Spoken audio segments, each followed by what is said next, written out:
Bismillahirrahmanirrahim. Ya ayyuhalladzina amanu ijtanibu katsiran minadh-dhanni inna ba'dadh-dhanni itsm.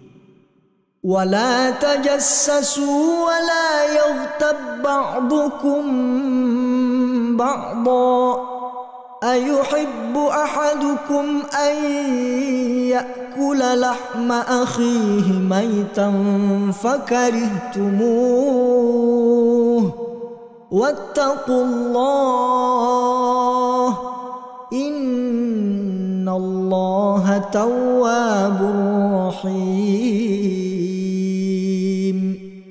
Hai orang-orang yang beriman, jauhilah kebanyakan purbasangka atau kecurigaan, karena sebagian dari purbasangka itu dosa.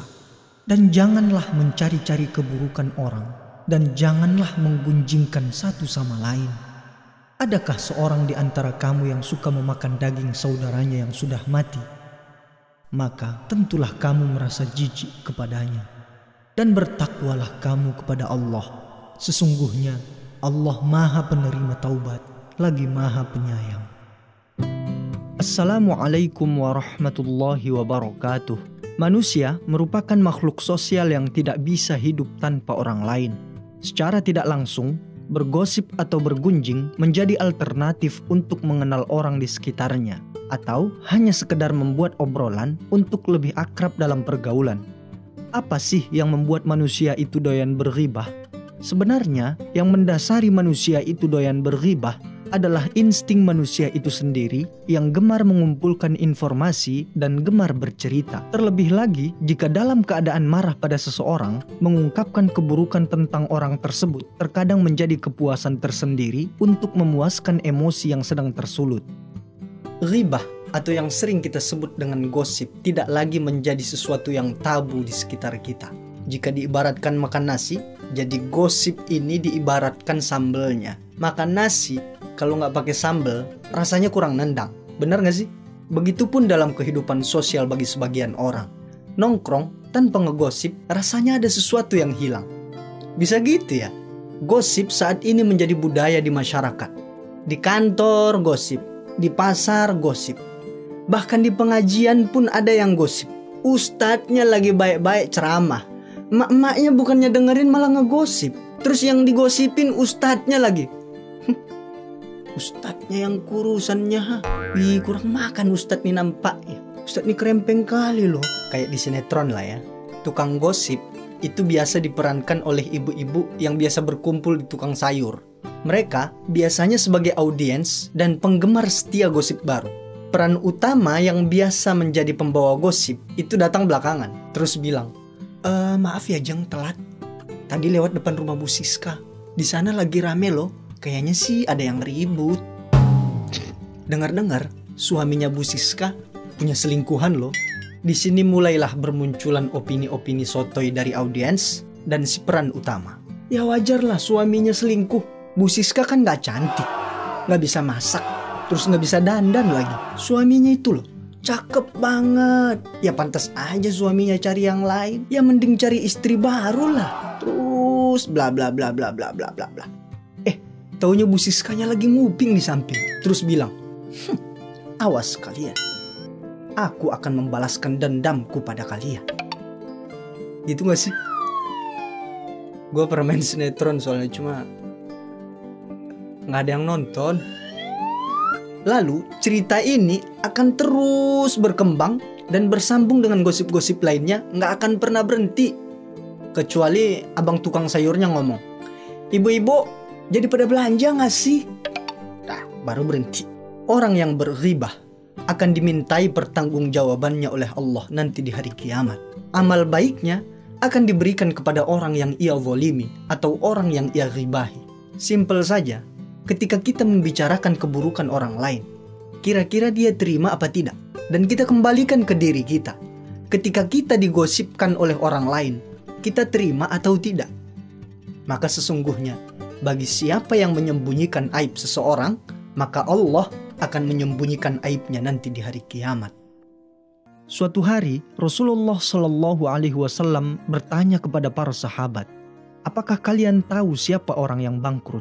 Para sahabat menjawab, orang yang bangkrut di tengah kami adalah orang yang tidak memiliki dirham dan harta benda lain.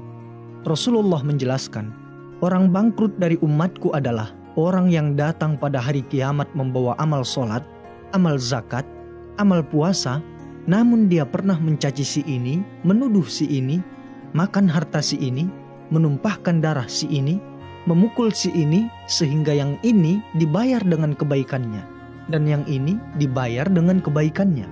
Setelah kebaikan-kebaikannya habis, sebelum semua kezaliman terbayar, maka diambillah keburukan-keburukan mereka yang pernah dizaliminya, kemudian ditimpakan kepada dirinya. Akibatnya, dia dilemparkan ke dalam api neraka. Ghibah adalah membicarakan keburukan seseorang. Kalau yang kita gosipkan itu benar adanya, maka itulah ghibah. Tapi kalau tidak benar, maka itu fitnah. Al-fitnatu asyaddu minal qatl. Benar salah, tidak benar juga salah. Penggosip biasanya menganggap biasa saja ketika keluar kata-kata yang tidak baik dari mulutnya. Lalu ada kepuasan tersendiri dalam hatinya. Jadi pada dasarnya si tukang gosip ini menginginkan orang yang dia gosipkan itu hancur berkeping-keping, susah terus-menerus. Rasulullah sudah menyatakan bahwa dosa ghibah lebih berat daripada dosa zina. Kata Rasulullah sallallahu alaihi wasallam, "Al-ghibatu asyaddu minaz zina."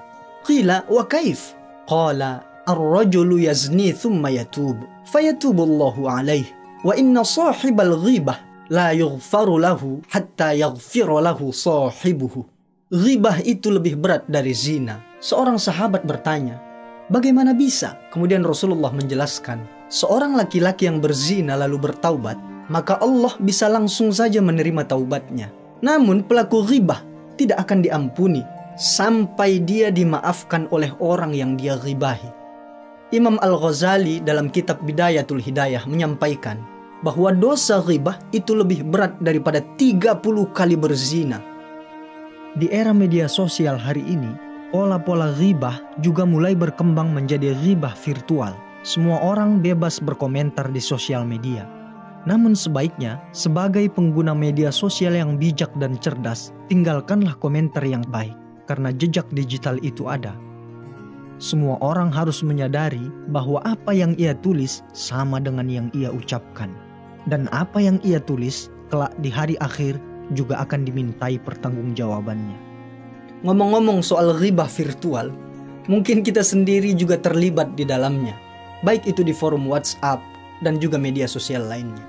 Jadi kalau kita urutkan, ghibah ini pada awalnya muncul pada saat kita salah persepsi terhadap seseorang. Lalu persepsi diuraikan di tukang sayur, atau di warung kopi, atau tempat tongkrongan lainnya. Lalu berlanjut ke media sosial. Awalnya dari japri, lama-kelamaan bikin grup. Padahal, belum tentu kita lebih baik daripada orang yang kita ghibahi. Belum tentu ibadah kita lebih baik daripada ibadah orang yang kita ghibahi. Maka dari itu, kita harus lebih teliti lagi kawan. Hati-hati dalam berbicara. Hati-hati dengan jempol kita.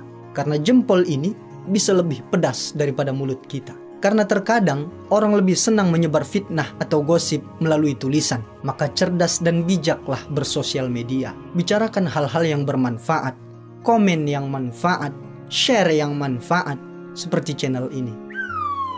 Maka syukuri apa yang kita miliki. Jangan pernah iri dan dengki terhadap apa yang dimiliki oleh orang lain. Walaupun kita ada di dunia maya, bukan berarti kita bebas membicarakan keburukan orang lain. Saya juga meminta maaf kepada saudara, teman-teman yang secara sengaja atau tidak sengaja pernah saya ghibahi. Mohon maaf apabila ada kesalahan. Jangan lupa like, comment, share, dan subscribe channel ini. Hadanallah wa iyyakum ajma'in. Wassalamualaikum warahmatullahi wabarakatuh.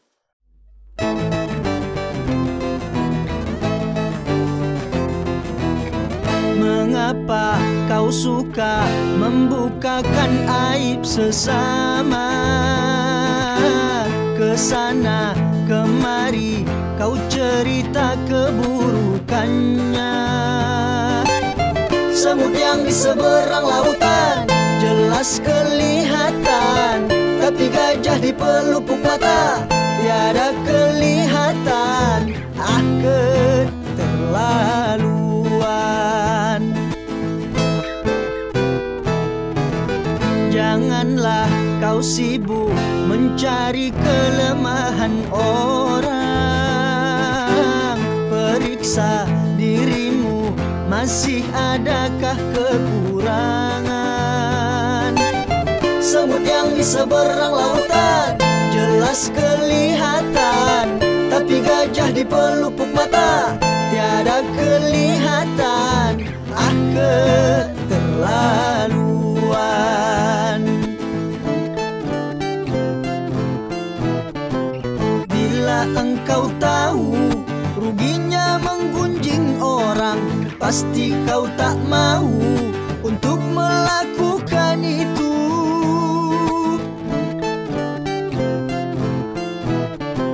Maukah kau tanggung dosa dari orang lain, sedangkan pahalamu kau berikan